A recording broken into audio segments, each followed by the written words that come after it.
Há um peso que carregamos, um cansaço que a mente tenta silenciar, mas o corpo não consegue calar. É aquela sensação de ter a alma em um piloto automático, rodando um roteiro de vida que não é seu, buscando a paz com tanto esforço e encontrando no lugar um vazio profundo, mesmo quando estamos cercados de pessoas ou de sucesso. Você se pega tentando manifestar mudanças, mais saúde, um relacionamento autêntico, uma paz inabalável, e percebe que os velhos padrões negativos e autossabotadores se repetem, quase como um eco de um passado que se recusa a ir embora. Por dentro, há uma voz que grita: será que sou digno de algo melhor? É uma dor silenciosa, a angústia da dissonância que sentimos quando nossa vida externa não ressoa com a verdade da nossa essência. O problema não está na sua capacidade de amar ou na sua falta de fé, mas sim na sua identidade. Aquele que está buscando a cura não é o seu eu autêntico, é o ego. O ego, essa estrutura de personalidade que se construiu na infância, foi um sobrevivente ferido, uma muralha criada para nos proteger de dores e traumas explícitos ou sutis. Ele nos deu uma falsa sensação de força e controle, mas o que era um escudo de criança se transformou em uma algema de afeto na vida adulta. Ironicamente, o ego se tornou o que mais nos isola da realidade e da paz. A busca incessante por controle é o que o ego mais teme perder, e é por isso que ele sabota o silêncio, o fluxo divino e a presença consciente. Cláudio Naranjo, com sua sabedoria que une a psicologia profunda à espiritualidade, nos oferece um mapa para essa libertação, o Eneagrama. Naranjo revela que o ego é essencialmente um conjunto de paixões, a raiva, a inveja, o medo, o orgulho, que são fixações que nos mantêm presos. Essas fixações nos afastam da virtude essencial, das qualidades inatas da nossa alma. Quando buscamos o autoconhecimento, o ego rapidamente transforma essa jornada em mais uma performance, em um novo rótulo, em um discurso elevado. A sua frequência vibracional pode estar clamando por cura e alinhamento, mas o ego está usando a espiritualidade como um novo disfarce para manter o controle. A dor que você sente não é apenas sua, ela se estende a um nível maior. O sociólogo e terapeuta John C. Welwood fala sobre a neurose coletiva. Nós vivemos em uma sociedade que não apenas tolera, mas que ativamente cultiva a neurose da identidade, onde o ego é reforçado a cada instante pela cultura do sucesso, da comparação e da aparência. Nossas redes sociais, nossos trabalhos e até mesmo algumas vertentes da espiritualidade nos forçam a vestir uma máscara que não podemos sustentar. Por isso, o despertar do ego, a jornada de morrer para o ego, é um ato de rebeldia radical. Para encontrar a paz que você tanto deseja, não precisamos adicionar mais nada, nem mais esforço, nem mais rituais performáticos. Precisamos de um luto invisível e corajoso, a rendição da identidade falsa. Precisamos permitir que o ego, esse protetor ferido, entregue seu comando, para que a sua essência possa finalmente manifestar a coerência vibracional e o fluxo divino que sempre estiveram à sua espera. É a verdade que cura, não o esforço. Você já parou para observar o quanto de esforço colocamos em parecer ser quem queremos ser? E aqui está uma revelação chocante que Cláudio Naranjo nos ensina. O ego, quando confrontado com a dor e o vazio existencial, não morre. Ele se refina. Ele se torna sutil. A sua busca por transformação da alma e elevação da frequência vibracional pode, sutilmente, ser cooptada pelo seu ego, transformando-se na falsa espiritualidade performática. Esse é o erro invisível de buscar validação em rituais, em discursos elevados sobre consciência expandida ou em posturas de suposta superioridade moral, em vez de buscar a real e dolorosa transformação interna. O ego não quer a cura, ele quer a autoimagem de alguém curado. Ele transforma a genuína aspiração de vibrar alto em uma performance de autoimagem, e é esse o fator silencioso que sabota sua frequência. Não é o universo que está em silêncio ou que não responde aos seus chamados, é a sua própria energia que está bloqueada. A neurociência nos explica que, Quando o ego busca essa validação externa, o like espiritual, o elogio pelo discurso de gratidão consciente, ele ativa o circuito de recompensa no cérebro, inundando-o de dopamina. E essa busca incessante por recompensa externa se torna um vício que bloqueia a quietude essencial, o silêncio interno, onde a paz real reside e onde a cura se inicia. O ego tem o poder de mascarar suas próprias falhas como virtudes. Naranjo chamou isso de a virtude falsa.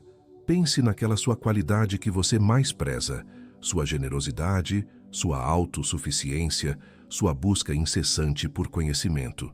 Naranjo nos mostra, através do eneagrama, que essas supostas qualidades, como a generosidade do tipo 2, a autossuficiência do tipo 5, a busca por perfeição do tipo 1, são, na verdade, paixões mascaradas que, no fundo, apenas nos aprisionam. A generosidade pode ser um disfarce do orgulho ou da necessidade de ser amado. A autossuficiência, um escudo de medo. O ego usa a virtude falsa para manter a identidade de pessoa evoluída, fugindo da vulnerabilidade verdadeira. É necessário olhar para essas paixões com compaixão e clareza profunda, reconhecendo que o esforço para manter a máscara é o que gera o cansaço e o desalinhamento. A transformação profunda da alma exige que troquemos a espiritualidade performática pela reconexão autêntica com o eu interior. É um chamado para cessar a luta para ser aceito ou para parecer espiritualmente avançado e, em vez disso, simplesmente ser. A cura não está na performance, mas na coerência. Observemos a história de alguém, um viajante da alma, que chamaremos de João. João dedicou anos ao desenvolvimento pessoal. Ele conhecia todos os conceitos de lei da atração e de manifestação. Mas quanto mais ele se esforçava, mais exausto ele se sentia. Havia uma urgência de manifestar que beirava o desespero. E aqui está a armadilha do controle.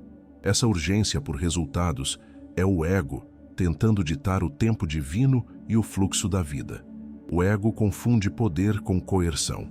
Ele alimenta o mito da mente poderosa, que nos leva ao erro fatal de crer que a mente, do ego, pode forçar a realidade com a força de vontade. O ego se agarra à ilusão de que, se ele não controlar, tudo desmoronará. O que ele mais teme perder é, na verdade, sua própria identidade construída. Essa é a raiz da ansiedade, o medo da perda. Mas a verdadeira força e resiliência vem do desapego e aceitação. A entrega ao processo é simbolicamente como um luto necessário, como apontou Stanislav Grof. Para que o renascimento da essência aconteça, o ego deve morrer simbolicamente. Não se trata de fraqueza, mas de uma profunda força interior. O ritmo da cura não é imposto, mas permitido. Para nos libertarmos da armadilha do controle, Cláudio Naranjo nos convida à técnica de observação sem dono, que ele chamou de o não-eu. É um exercício prático para soltar a identificação.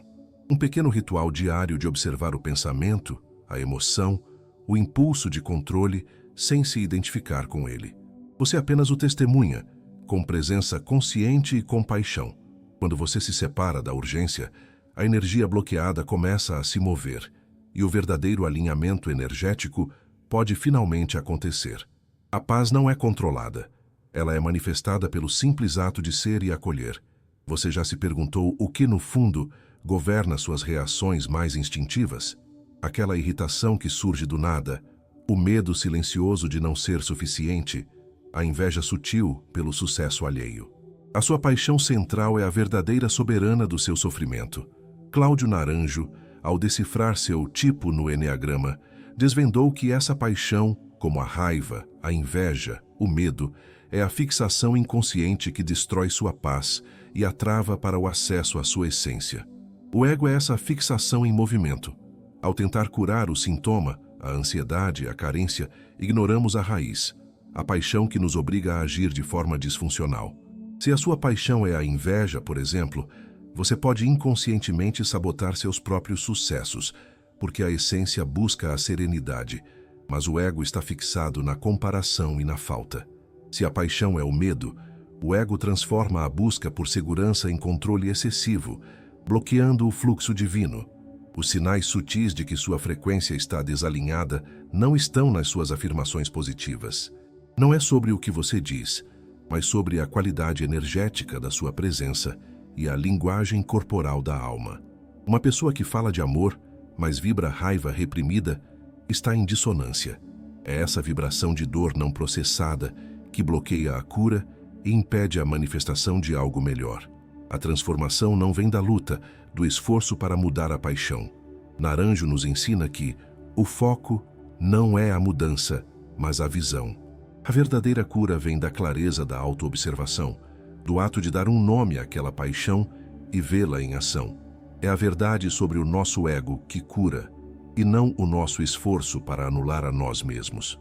É nesse ato de ver a fixação que damos espaço para o daimon, a voz interior autêntica que o ego silenciou, sussurrar o caminho de volta para a sua essência. Existe um fenômeno poderoso na psicologia chamado efeito Galateia, que é a forma como a autoexpectativa positiva pode moldar a realidade e o desempenho de uma pessoa. Mas, ao olhar para a neurociência espiritual e para os nossos padrões de sofrimento, precisamos falar sobre o efeito Galateia reverso. O ego, em sua fixação, projeta falhas, limitações e a certeza da repetição dos padrões negativos. O ego insiste: você não é digno, você nunca vai se curar. E aqui reside a traição do nosso próprio sistema. O cérebro, com sua plasticidade cerebral, se adapta e se religa, rewiring, para reforçar essa crença. O ego projeta falhas e o cérebro se adapta para reforçar essa crença. Você está, sem saber, treinando seu cérebro para a angústia. A epigenética de Bruce Lipton nos mostra que a consciência é o fator que reprograma o ego. Não é o DNA que nos aprisiona, mas o que ele expressa em função das crenças celulares. Se o ego insiste no linguajar da vítima, essa linguagem emocional se torna a fonte que nutre a identidade do ego e drena sua energia vital. Para desativar esse ciclo, é preciso um modelo mental para transmutar a ansiedade em intenção elevada. No momento em que a ansiedade silenciosa se manifesta, você pode aplicar um método simples de 3 etapas para desativar o ego controlador. 1. Nomeie a emoção sem julgamento. 2. Questione a crença do ego. É uma proteção antiga? E 3. Reafirme a sua essência, a virtude que o ego esconde. Essa é a ação concreta que transforma o impulso de luta, fuga do ego, em intenção elevada e curativa. Você, e não o seu ego, é quem detém a chave da reprogramação. O que você faria se tivesse que ficar completamente em silêncio, sem distrações por um longo período? Para a maioria de nós, especialmente para o nosso ego, esse silêncio traz uma urgência de controlar, uma ansiedade que se manifesta como a necessidade de preencher o espaço, de planejar o futuro, de fugir. Aqui está a verdade. A urgência de controlar o futuro é o ego fugindo do vazio essencial do aqui e agora, onde a paz real reside. O ego se alimenta do tempo, do arrependimento do passado e da ansiedade do futuro. O vazio essencial é, na verdade, a porta de entrada para a essência. Quando o ego foge desse vazio, ele se torna o combustível que o mantém vivo. O ego tem medo da presença consciente, porque no agora ele perde o poder. O que o silêncio ensina sobre a manifestação é algo profundamente contra-intuitivo. O segredo não é forçar a intenção através da mente do ego, mas permitir a coerência emocional que surge do não agir do ego. A manifestação alinhada com a alma é um estado de ressonância com a verdade interior. Cláudio Naranjo nos oferece exemplos de história real de desidentificação, onde a entrega à essência, a morte do ego, é o único caminho para a realização verdadeira. É preciso coragem para abraçar o vazio, para acolher o luto da perda da identidade antiga. O pensador Eckhart Tolle fala sobre o corpo de dor, que é o ego preso no tempo. Quando você honra o seu luto invisível e permite que a dor seja sentida e transmutada, você desarma o ego. A paz é um convite que o agora lhe faz. O perdão, uma das palavras mais sagradas na jornada espiritual. No entanto, é também uma das ferramentas mais perigosas nas mãos do ego. Existe um erro fatal que muitos cometem. Usar o perdão como uma forma de repressão emocional e de fuga do conflito. Você já ouviu o clichê: perdoe e siga em frente? Esse conselho vazio e previsível se torna um dos grandes mitos sobre o perdão espiritual. O ego, para manter sua autoimagem de pessoa evoluída e evitar a dor da confrontação e da vulnerabilidade, força um perdão que não é sentido, um perdão performático, que apenas empurra a mágoa para o porão do subconsciente. A repressão não cura, ela adoece. Dr. Gabor Maté, que trata de traumas não curados e o que o corpo não suporta, nos mostra que o caminho para a cura do trauma não é a anulação, mas o acolhimento. O ego usa a repressão para manter essa autoimagem de pessoa evoluída. O exercício prático, o perdão funcional de Cláudio Naranjo, nos convida à transmutação da emoção, não à sua anulação performática. Perdoar não é esquecer ou fingir que a dor não existiu. É a desidentificação da mágoa. A mágoa é a energia estagnada que o ego usa para se manter no papel de vítima. Quando você se desidentifica, a energia da mágoa se dissolve e o hormônio cortisol, que está ligado à resposta de luta, fuga do ego, começa a ser desarmado. A verdadeira libertação não vem da rigidez moral, mas do acolhimento compassivo da sua dor. Ouça com atenção o que a sua mente repete quando você comete um erro. Essa voz que o acusa, que o diminui, que o compara, é o seu inimigo silencioso. O diálogo interno tóxico é a manifestação mais clara de que o ego, desesperado para manter sua estrutura, transformou a dor da rejeição inicial em um crítico interno implacável. Esse crítico é a origem da autossabotagem inconsciente que bloqueia seu potencial desperdiçado. A psicologia, através da teoria da autodeterminação, revela que essa voz do ego sufoca as necessidades psicológicas básicas do ser humano: autonomia, competência e conexão. Sem essas bases, a essência não pode florescer, impedindo a manifestação da sua verdade. É impossível vibrar amor e presença se a sua mente está constantemente em guerra consigo mesma.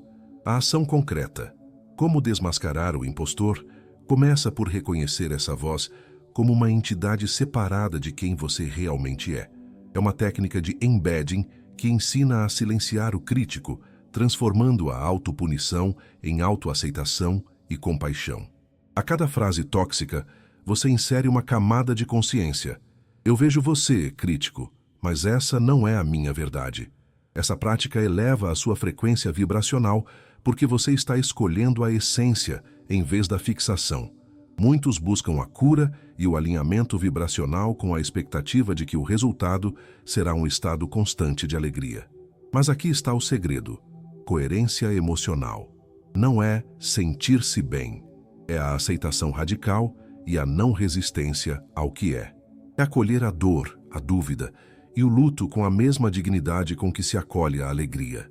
A neurociência espiritual nos revela o modelo do coração-cérebro. Hormônios como a ocitocina e a serotonina atuam no ciclo da paz, enquanto o ego, através do cortisol, os bloqueia.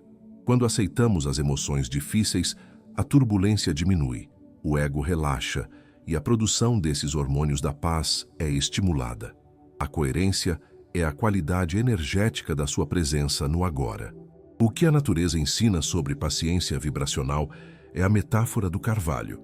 A sua força está na quietude, na profundidade da raiz e no tempo de florescer, não na pressa e na urgência do ego. Não force o ritmo, confie no tempo de cura da sua alma. Como saber, no calor do momento, se quem está no comando é a sua essência ou a fixação do seu ego? Cláudio Naranjo, com sua genialidade prática, nos oferece um teste simples, o teste do não reagir. A sua reação imediata a frustrações, críticas ou planos que falham revela qual paixão do ego está no comando. A raiva indica que o ego está apegado à sua expectativa de perfeição, tipo 1, ou de controle, tipo 8. O medo e a ansiedade indicam a fixação na busca por segurança ou orientação, tipo 6. O orgulho, vaidade indica a busca por validação e aversão à vulnerabilidade, tipo 3 ou 4. O fator-chave da liberdade é distinguir entre a liberdade condicionada, o ego se sentindo livre e a liberdade da essência. A liberdade do ego é fugir, a liberdade da essência é a não resistência. Para iniciar a morte diária do ego, precisamos da consciência testemunha. Inspirado por práticas como as de Jack Kornfield, este é o exercício de separação. Em vez de ser a raiva, você observa a raiva. Esse ato simples de desenvolver a consciência testemunha cria um espaço entre você e a sua fixação, um espaço sagrado onde a paz pode entrar. No momento em que você se rende e permite que a identidade do ego se dissolva, acontece a inversão de jogo. Aquela busca incessante por propósito, que era um projeto do ego, se transforma na manifestação natural da essência. A energia que antes estava presa na luta contra si mesmo é liberada. E o propósito não é mais uma meta a ser conquistada, mas um estado a ser vivido. Cláudio Naranjo, através do modelo da essência, nos ensina que a morte do ego é o recomeço simbólico. É a volta às virtudes inatas, amor, paz, verdade, que estavam soterradas pelas fixações da personalidade. A paz não é uma conquista, é o estado natural que o ego deixa de bloquear. O que acontece é um realinhamento eletromagnético. Inspirados por conceitos metafísicos como os de Joe Dispenza, o seu campo eletromagnético para de emitir a frequência de dor e controle e passa a ressoar com a frequência de coerência, amor e presença. Você começa a atrair a vida, as pessoas e as oportunidades que correspondem à sua verdade mais profunda. A libertação não é uma promessa, é o seu novo estado natural. Chegamos ao final deste mergulho e a clareza que emerge é, paradoxalmente, a mais simples e a mais desafiadora de todas. O desejo de paz interior inabalável é o anseio mais profundo da alma. Mas a paz não é uma meta, é uma ausência. Não é algo que se adiciona à vida, como uma nova técnica ou um novo ritual. É o estado natural que emerge na ausência do ego. Este é o legado fundamental do trabalho de Cláudio Naranjo, que nos convida ao despertar em vida. A cura não é um ponto de chegada, mas uma jornada sagrada de retorno à sua essência. O ego não vai desaparecer de um dia para o outro. Ele precisa ser visto a cada reação, a cada momento de autossabotagem inconsciente. O trabalho de desidentificação da fixação, da paixão, é a verdadeira prática espiritual diária. É uma ação concreta que se manifesta no momento em que você escolhe não reagir, no momento em que a raiva ou o medo surgem, mas você apenas os observa. Para muitos de nós, essa jornada começa com a inteligência emocional de Daniel Goleman, a consciência das nossas emoções. Sem a consciência de onde o ego atua, a transformação é impossível. Essa consciência é a primeira luz que revela os padrões inconscientes e as armadilhas emocionais.